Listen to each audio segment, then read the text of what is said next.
সুপ্রিয় দর্শক, আসসালামু আলাইকুম। আপনাদের সবাইকে স্বাগত জানাচ্ছি। এখনকার আলোচনা আপনাদের সঙ্গে আছি আমি সিরাজুল ইসলাম। দর্শক, ডোনাল্ড ট্রাম্প বলেছেন ইরানের সাথে আগামী রোববারই চুক্তি হচ্ছে এবং তিনি এও জানিয়েছেন সুইজারল্যান্ডের জেনেভা শহরে এই চুক্তি হবে।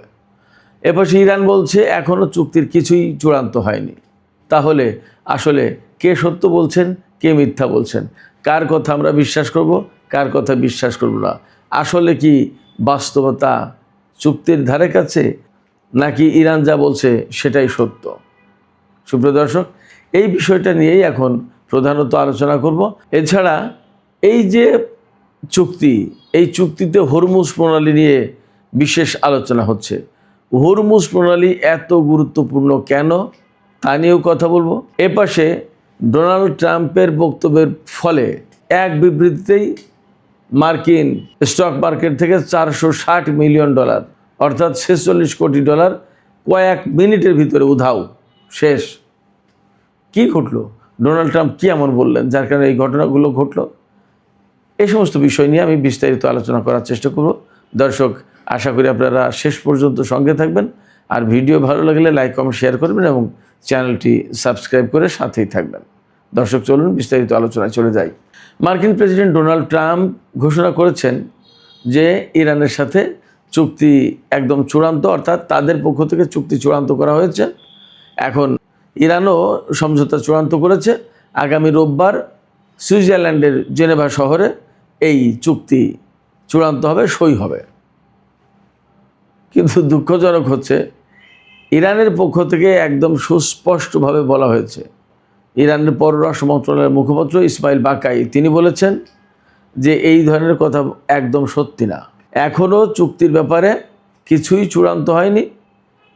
আমরা প্রাথমিকভাবে আলাপ আলোচনা করছি এবং সংশ্লিষ্ট কর্তৃপক্ষ, অর্থাৎ এই ব্যাপারে যে সমস্ত ব্যক্তি বা যে সমস্ত অফিস খুব গুরুত্বপূর্ণ এবং রিলেটেড, সেই সব জায়গার চূড়ান্ত মতামতের ভিত্তিতে এই চুক্তি ফাইনাল হবে।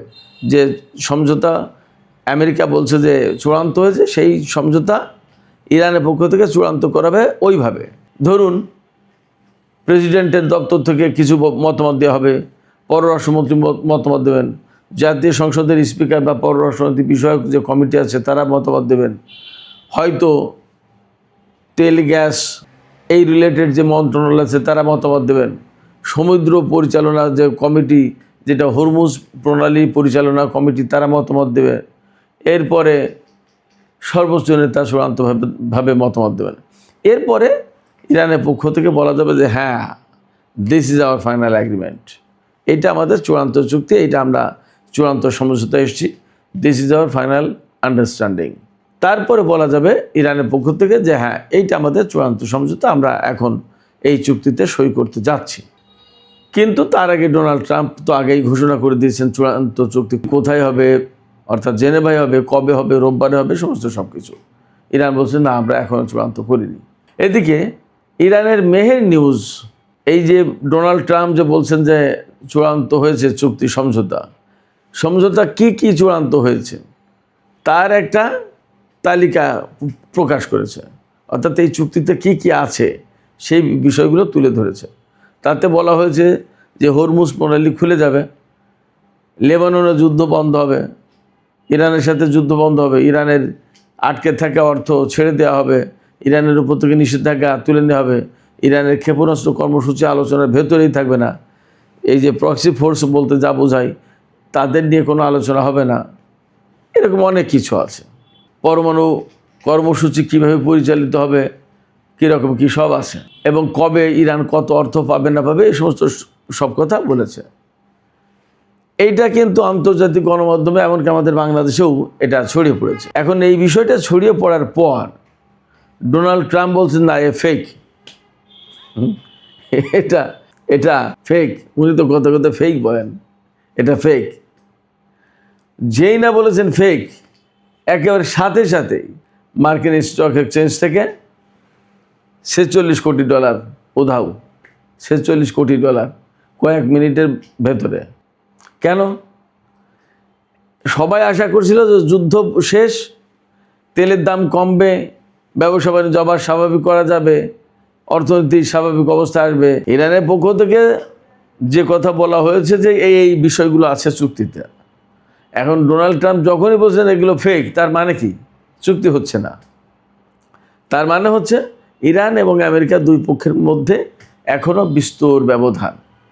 অথবা হতে পারে যে ডোনাল্ড ট্রাম্প হয়তো চুক্তির বিষয়গুলো গোপন রাখতে চাইছে, তা না হলে তার মান সম্মান যায়। আবার ইসরায়েলও চাপ সৃষ্টি করবে, ইহুদি লবি যেটা আছে, ইসরায়েলি লবি যেটা আছে, তারাও চাপ সৃষ্টি করবে। হয়তো তাদেরকে অন্ধকারে রেখে ইরানের সাথে একটা চুক্তি করতে চাচ্ছে। কিন্তু যখনই ইরান বিষয়গুলো ফাঁস করে দিয়েছে, তখন তো ডোনাল্ড ট্রাম্পের উপরে চাপ সৃষ্টি হয়ে গেল। ডোনাল্ড ট্রাম্প তো ঝামেলায় পড়ে গেলেন। তিনি যা গোপন রাখতে চেয়েছিলেন সেটা ফাঁস করে দিলেন। এই যে গোপন রাখা এবং ফাঁস করা, এটার ভেতরে কিন্তু একটা বিষয় আছে। ইরান ফাঁস করে দিতে চেয়েছে আমার কাছে মনে হয় এই কারণে যে ডোনাল্ড ট্রাম্প আসলে চুক্তিতে টিকে থাকবে কিনা, তিনি যা বলছেন এইগুলো সত্য কিনা, তিনি এই কথাগুলো রাখবে নাকি রাখবে না, নাকি 2 দিন পরে বলবে যে না আমি এই সমস্ত চুক্তি মানি না, আমি এইগুলো করতে চাইনি। এই জন্য ফাঁস করে দিয়েছেন। তার প্রতিক্রিয়া ইরান দেখলো যে তিনি আসলে কীভাবে রিয়্যাক্ট করে, তার রিয়াকশনটা কী। এখন ডোনাল্ড ট্রাম্প বলছে যে না আমি এই সমস্ত কথা বলিনি। তাহলে এবার তাকে হয়তো বলতে হবে যে ভাই এইগুলো প্রকাশ করে গোপন রাখো, আমি চুক্তিতে সই করে দিচ্ছি। অথবা তাকে স্বীকার করতে হবে যে না না হ্যাঁ এইগুলো হয়েছে, আমি এইগুলোতে রাজি হয়েছি। অথবা একদম টোটালি তিনি যেটা বলছেন যে না এগুলো ঠিক না, এগুলো ফেক, ঠিক আছে, তাহলে সঠিকটা কি তাকে প্রকাশ করতে হবে। তো এই পরিস্থিতিতে ডোনাল্ড ট্রাম্প কিন্তু চাপে পড়বে। ডোনাল্ড ট্রাম্প চাপে পড়লে তাকে পরিষ্কার পরিচ্ছন্ন চুক্তি করতে হবে, অথবা চুক্তি থেকে দূরে থাকতে হবে। এইরকম একটা অবস্থা তৈরি হয়েছে। আসলে আমি সবসময় যে বলছি যে ডোনাল্ড ট্রাম্প আসলে চুক্তি নিয়ে, ইরান যুদ্ধ নিয়ে ভীষণভাবে চোরাবালিতে আটকে গেছে, ভীষণভাবে সংকটে পড়েছে। এটা হলো তার প্রমাণ। যাই হোক, তো এই যে ডোনাল্ড ট্রাম্প একের পর এক বলছেন যে চুক্তি হয়ে যাচ্ছে, চুক্তি হয়ে যাচ্ছে, আবার হামলা করছে। এমনকি গত পরশু রাতে যে হামলাটা চালিয়েছে ইরানের উপর, তার আগে কি বলেছিলেন ডোনাল্ড ট্রাম্প? যে ইরান চুক্তি করতে অনেক বেশি দেরি করে ফেলেছে, এই জন্য তাকে চুক্তি করতে হবে। আগামী রাতের ভিতরে যদি চুক্তি না করে তাহলে আরও ব্যাপক হামলা হবে, তাই বলে হামলা করলো। এরপরে গত রাতে হামলা করেন, কি বলছে যে একটা চুক্তি হয়ে যাচ্ছে, এই জন্য আমি আর হামলা করলাম না। তার মানে আমরা অনেক আগে থেকেই দেখছি যে তার জন্য একটা চুক্তি অপরিহার্য। চুক্তির জন্য ডোনাল্ড ট্রাম্প একদম মরিয়া হয়ে গেছে। কেন মরিয়া হয়েছে? অনেকগুলো কারণ আছে। এই যে হরমুজ প্রণালী আটকে দেয়া, তারপরে সারা বিশ্বে তেলের বাজার অস্থির, তার দেশের অর্থনীতি সংকটে পড়েছে। আমেরিকায় যে তেলের দাম ছিল যুদ্ধের আগে $2.98, অর্থাৎ ধরেন প্রায় $3 1 গ্যালন তেলের দাম। আমেরিকায় কিন্তু গ্যালন হিসেবে বিক্রি হয়। 1 গ্যালন তেলের দাম ছিল $2.98 বা $3। গ্যালন কিন্তু লিটারের চেয়ে বেশি। তো সেই 1 গ্যালন তেল এখন বিক্রি হচ্ছে, মানে পেট্রোল, $4.5 প্রায়। তার মানে যুদ্ধের আগে যে দাম ছিল তার চেয়ে এখন প্রায় 45% দাম বেড়েছে। আর যখনই তেলের দাম বেড়ে যায় তখন সেখানে কি পরিস্থিতি হয় আপনারা তো, আমরা সবাই বুঝি। আমেরিকার জনগণ কিন্তু ক্ষেপে গেছে, তাদের ভিতরে ভীষণ অসন্তুষ্টি। এছাড়া সামনে নির্বাচন, আমি বারবার বলছি যে আমি এখন একটু আগে খানিকটা লেখাপড়া করলাম এই সমস্ত বিষয় নিয়ে, তার প্রত্যেকটি জায়গায় এই কথাই বলা হচ্ছে। এবং টাইমস অফ ইসরায়েলে, জেরুজালেম পোস্টে, সিএনএনে, আল জাজিরাতে একটা বিশ্লেষণ দেখলাম। প্রত্যেকটা জায়গায় একই কথা যে ডোনাল্ড ট্রাম্প ভীষণ সংকটে, চাপের মুখে, অভ্যন্তরীণ চাপ এবং মধ্যবর্তী নির্বাচন, মিড টার্ম ইলেকশন নভেম্বরে, যেটা এই সমস্ত সব কিছু মিলে তার পক্ষে সামাল দেওয়া কঠিন হয়ে গেছে। এখন চুক্তি অপরিহার্য। আর ইরান ধীরে ধীরে ধীরে ধীরে যাচ্ছে। ট্রাম্পের যতটা বেশি ব্যস্ত, ইরান ততটাই ধীর গতিতে। অর্থাৎ ইরান কিন্তু ট্রাম্পকে নিয়ে এখানে খেলছে। এরপরে আর একটা ডেট আপনারা খেয়াল করুন। ডোনাল্ড ট্রাম্প কিন্তু বলেছেন যে আগামী রোববার জেনেভায় চুক্তি হবে। আগামী রোববার হচ্ছে 14 তারিখ, জুনের 14। আর জুনের 15 এবং 16 তারিখে ফ্রান্সের রাজধানী প্যারিসে আপনার G7 শীর্ষ সম্মেলন। আপনারা সবাই জানেন যে G7 হচ্ছে শিল্পোন্নত দেশগুলোর সংগঠন। এই G7-এর যে সম্মেলন হবে তার আগের দিন হচ্ছে চুক্তি করার ডেট ঘোষণা করেছেন প্রেসিডেন্ট ডোনাল্ড ট্রাম্প। এর মানে হচ্ছে যে সম্মেলনের আগের দিন চুক্তি করে এই চুক্তি তিনি সম্মেলনে উপস্থাপন করবেন, দেখাবেন, বিশ্ব নেতাদের দেখাবেন যে দেখেন আমি ইরানের সাথে চুক্তি করেছি, আমি সারা বিশ্ব কন্ট্রোল করছি, ইরানের সাথে সব কিছু মিটমাট হয়ে গেছে, বিশ্ব অর্থনীতি সব ঠিকঠাক করে দিচ্ছি, ইত্যাদি ইত্যাদি। আর এই চুক্তি যদি না করতে পারেন তাহলে কি হবে? এই চুক্তি যদি না করতে পারেন তাহলে ওই G7-এ যে সমস্ত নেতারা আসবেন তারা কিন্তু ডোনাল্ড ট্রাম্পকে একের পর এক তুলোধুনা করবেন, একদম গ্রিল করে দেবেন যে আপনার যুদ্ধের কারণে সারা বিশ্বের অর্থনীতি এই ক্ষতিগ্রস্ত হয়েছে, এইভাবে এত লস হয়েছে, শেয়ার মার্কেটে এত লস হয়েছে, তারপরে হাউজিং খাতে এত লস হয়েছে, তারপরে বৈদেশিক বাণিজ্যের ক্ষেত্রে এত লস হয়েছে, অভ্যন্তরীণ উৎপাদনের ক্ষেত্রে এত লস হয়েছে, তেল পাওয়া যায়নি, গ্যাস পাওয়া যায়নি, ফ্যাক্টরি চালানো যায়নি, এত লোক বেকার হয়েছে, কর্মসংস্থান নষ্ট হয়েছে এত, বা আরও কর্মসংস্থান সৃষ্টির কথা ছিল গত 3 মাসে কিছুই হয়নি। নানামুখী চাপে পড়বেন এবং বিশ্বের একটা দেশ না 7টা দেশ অন্তত চাপ দেবে। আর এখানে 7টা দেশের সাথে আরও 2-4 জন অতিথি হিসেবে থাকবেন, সম্ভবত নরেন্দ্র মোদীজি অতিথি হিসেবে থাকবেন, তিনিও কথা বলবেন, ডোনাল্ড ট্রাম্পের সাথে মিটিং করবেন। যাই হোক, তো এই যে বিশ্বের বড় বড় অর্থনীতির দেশের নেতারা আসবেন যাতে একেবারে তুলোধুনো অবস্থার মুখে না পড়তে হয় ডোনাল্ড ট্রাম্পকে, এই জন্য তিনি 14 তারিখে চুক্তি করতে চান, দ্রুত একটা চুক্তি করো। চুক্তি করে না কেন? চুক্তি না করলে মার দাও, যুদ্ধ শুরু করো, হামলা চালাও, আবার বলো আসো চুক্তি করো, এইভাবে। অর্থাৎ একটা মানে উন্মাদের মতো আচরণ করছেন ডোনাল্ড ট্রাম্প শুধু একটা চুক্তির জন্য। কেন চুক্তি প্রয়োজন আমি বলেছি, আবার রিক্যাপ করি। আমেরিকার মধ্যবর্তী নির্বাচন, তেলের দাম বেড়ে যাওয়া, অর্থনীতি বিপর্যস্ত হওয়া, মুদ্রাস্ফীতি বেড়ে যাওয়া, আমেরিকায় 4%-এর উপরে সম্ভবত এখন মুদ্রাস্ফীতি, বিরাট ব্যাপার এটা। এরপরে জনজীবনে অস্বস্তি, মানুষ ক্ষেপে যাচ্ছে, তার ভোট কমে যাচ্ছে। যদি মধ্যবর্তী নির্বাচনে রিপাবলিকান দলের ভরাডুবি হয় তাহলে কংগ্রেসের নিয়ন্ত্রণ নেবে ডেমোক্র্যাটরা। এই যুদ্ধ করার জন্য ডোনাল্ড ট্রাম্পকে ইমপিচ করে দেওয়ার সম্ভাবনা রয়েছে। এছাড়া সেই এপিস্টিন ফাইল ধরে টান দেবে, ডোনাল্ড ট্রাম্প 1 কেস হয়ে যাবে। অনেক ব্যাপার স্যাপার আছে।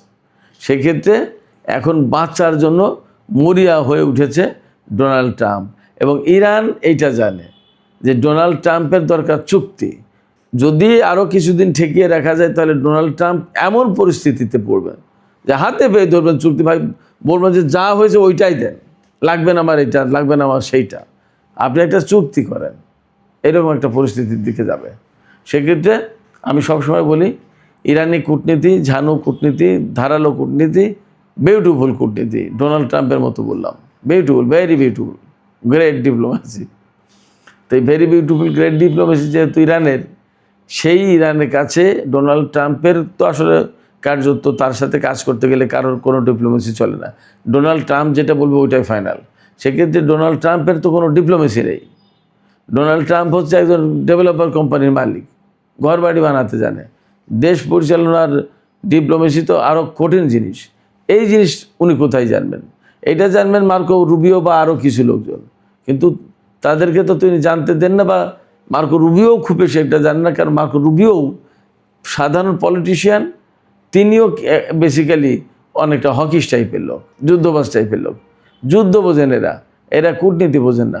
ইরানের ধারালো ঝানু সূক্ষ্ম কূটনীতির কাছে এরা সব মার খেয়ে যাবে। ফলে এরা হাপিত্তেশ করা ছাড়া এবং এক পর্যায়ে পাগল হয়ে যাওয়া ছাড়া আর কোনো পথ থাকবে না। চুক্তির জন্য তাদেরকে পাগল হতেই হবে। তো এই যে চুক্তি হওয়া না হওয়া, এবং এখানে গুরুত্বপূর্ণ একটা ফ্যাক্টর হরমুজ প্রণালী। কেন এই হরমুজ প্রণালী এত গুরুত্বপূর্ণ? আমরা দীর্ঘদিন ধরে আলোচনা করে এসেছি যে এই হরমুজ প্রণালী দিয়ে অন্তত 20% জ্বালানি পরিবহন করা হয়, প্রাচ্য এবং পাশ্চাত্য বিভিন্ন দেশে যায় এই হরমুজ প্রণালী দিয়ে তেল, গ্যাস, আরও পণ্য রপ্তানি আমদানি হয় সব কিছু মিলে বিরাট অর্থনীতির একটা রুট। এই অর্থনীতির রুটকে যখন বন্ধ করে দিয়েছে ইরান, তখন বিশাল কর্মযোগ্য অর্থনৈতিক লেনদেন, ব্যবসা বাণিজ্য বন্ধ। আলটিমেটলি তখন সারা বিশ্বে চাপ পড়েছে। তখন সারা বিশ্ব থেকেই ডোনাল্ড ট্রাম্পের উপর চাপ যাচ্ছে। তাদের তেল গ্যাস প্রয়োজন। সবাই তো আর ডোনাল্ড ট্রাম্পকে ভয় পায় না। অনেক বড় বড় দেশ আছে যারা সরাসরি বলছে যে তোমার কারণে এই অবস্থা, ছাড়ানোর ব্যবস্থা করে, আমার অর্থনীতি শেষ হয়ে গেল। তো এই হরমুজ প্রণালী বন্ধ করে দিয়ে ইরান একটা খেলা দেখিয়ে দিয়েছে। হরমুজ প্রণালী বন্ধ করে দিয়ে বিশাল একটা খেলা দেখিয়ে দিয়েছে। সেই খেলাটা হচ্ছে যুদ্ধ ছাড়াই আমেরিকা এবং ইসরায়েলকে একেবারে শক্ত করে বেঁধে ফেলা, নড়াচড়ার কোনো আর উপায় নেই। এই যে হরমুজ প্রণালী, এই হরমুজ প্রণালীকে বলা হচ্ছে একটা পরমাণু বোমা। একটা পরমাণু বোমা বানালে যে প্রভাব পড়ে, একটা নির্দিষ্ট ভূখণ্ডে, একটা অঞ্চলে প্রভাব পড়বে। আর এই হরমুজ প্রণালী এটা ব্যবহার করে সারা বিশ্বের উপর প্রভাব ফেলেছে ইরান। ফলে চুক্তিতে এই হরমুজ প্রণালী গুরুত্বপূর্ণ একটা ফ্যাক্টর হয়ে দাঁড়াচ্ছে। ইরান বলছে আমাদের হাতে নিয়ন্ত্রণ থাকবে, হরমুজ প্রণালী খুলে দেব, কিন্তু নিয়ন্ত্রণ আমাদের হাতে থাকবে, কিভাবে পরিচালনা করবো সেটা আমরা জানবো, আমরা বুঝবো। আর ডোনাল্ড ট্রাম্প বলছে যে না, তোমরা তা বুঝলে তো হবে না, তাহলে আমার কি থাকে। ইরান বলছে তোমার কি থাকে সেটা তো প্রশ্ন না, সেই প্রশ্ন তোমার আমেরিকার ভূখণ্ডে, মধ্যপ্রাচ্যে কেন, এখানে তোমার তো ভূখণ্ড না, তোমার এখানে কি।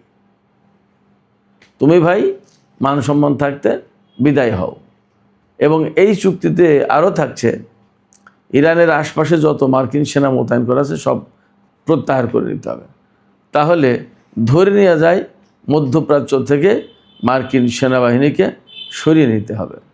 যদি তাই করতে হয় তাহলে এটা বিরাট ইতিহাস সৃষ্টিকারী একটি চুক্তি হবে। আমরা অপেক্ষায় থাকলাম, দেখি আসলে কোন ধরনের চুক্তি হতে যাচ্ছে, কী থাকছে সেই চুক্তির ভেতরে, হরমুজ প্রণালীর কন্ট্রোল কার হাতে থাকে, মধ্যপ্রাচ্য থেকে মার্কিন সেনা সরে যায় কিনা, এবং পরমাণু ইস্যুতে কী সমঝোতা হয়, ইরানকে কত টাকা ছাড় দেয়, কবে দেয়, কিভাবে দেয়, আমরা সব দেখার অপেক্ষায় থাকলাম।